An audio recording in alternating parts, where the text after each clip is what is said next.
২০০৯ সালের অক্টোবর মাসে ৩ সদস্যের একটি পরিবার হঠাৎ করে নিখোঁজ হয়ে গেল।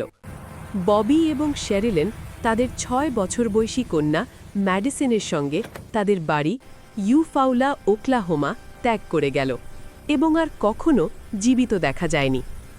এরপর যা ঘটল তা হলো একটি রহস্য যা আজও গোয়েন্দারা এবং ট্রু ক্রাইম অনুরাগীদের মধ্যে আতঙ্ক সৃষ্টি করছে।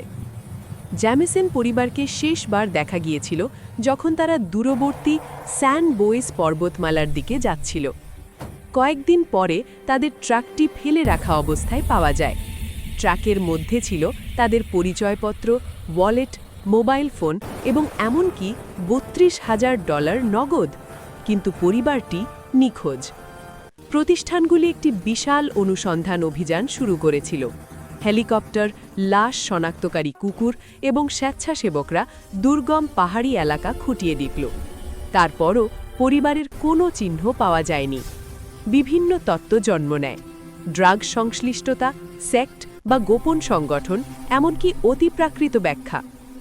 ৪ বছর পরে ২০১৩ সালে ট্রাক থেকে মাত্র ৩ মাইল দূরে মানব কঙ্কাল পাওয়া যায়। ডিএনএ পরীক্ষা নিশ্চিত করেছিল যে এটি ববি, শেরিলেন এবং ছোট্ট ম্যাডিসনের, কিন্তু মৃত্যুর কারণ জানা যায়নি। কেউ মনে করে জ্যামিসন পরিবারকে হত্যা করা হয়েছে। অন্যরা মনে করেন তারা পথ হারিয়ে প্রাকৃতিক পরিবেশের সঙ্গে হেরে গেছে। নগদের বড় পরিমাণ, সিসিটিভি ভিডিওতে অস্বাভাবিক আচরণ এবং বিরোধপূর্ণ সাক্ষী বিবৃতি রহস্যটিকে আরও জটিল করে তুলেছে।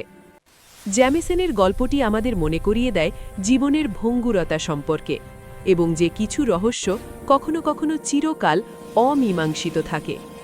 সত্য আজও ওকলাহোমার পাহাড়ের মধ্যে লুকিয়ে আছে, এমন উত্তরগুলির জন্য অপেক্ষা করছে যা হয়তো কখনো পাওয়া যাবে না।